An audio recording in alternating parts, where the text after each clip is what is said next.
இன்னைக்கு Thursdayனால ஈவினிங்காக ஃப்ரெஷ் ஆகிட்டு பூஜைக்கான ஒர்க்லாம் ஸ்டார்ட் பண்ணிட்டேன். ஃபஸ்ட்டு வீடெல்லாம் க்ளீன் பண்ணிவிட்டு பூஜை சாமான்லாம் வாஷ் பண்ணிவிட்டு சாமிக்கு படைச்சிட்டேன். எவ்ரி Thursday வீடெல்லாம் க்ளீன் பண்ணிவிட்டு அதை நீட்டாக பார்க்கும்போதே ஒரு தனி ப்ளசன்ட் ஃபீல் அண்ட் ஹாப்பினஸ் கொடுக்கும்.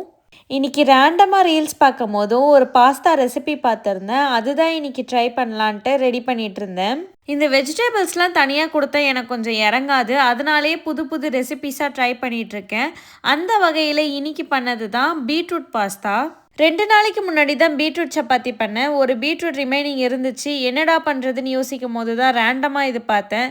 சரி இன்றைக்கே இதை எக்ஸிக்யூட் பண்ணி பார்த்துடலான்னு தான் ட்ரை பண்ணேன். ரெசிபி ரொம்பவே ஈஸியாக தான் இருந்துச்சு. பார்க்குறதுக்கும் நல்லா பிரைட்டாக கலர் சூப்பராக இருந்தது. இது பண்ணிகிட்ருக்கும் போதே சைடில் பன்னீரும் மேரினேட் பண்ணி வச்சுட்டேன். நெக்ஸ்ட் டே ஆஃப்டர்நூனுக்கு குக் பண்ணும் போது ஈஸியாக இருக்கும். நான் நினச்சதை விட டேஸ்ட்டு ரொம்பவே நல்லா இருந்துச்சு. நான் கொஞ்சம் ஸ்வீட்டாக இருக்குமோன்னு நினச்சேன், பட் அந்த மாதிரி இல்லை. உங்களுக்கு ரெசிபி வேணும்னா கமெண்ட் செக்ஷனில் சொல்லுங்கள், நான் நெக்ஸ்ட் வீடியோவில் ஷேர் பண்ணுறேன். உங்களுக்கு இந்த வீடியோ பிடிச்சிருந்ததுன்னா லைக் பண்ணுங்கள், என் சேனலை சப்ஸ்கிரைப் பண்ணிக்கோங்க. See you all in another video. Bye.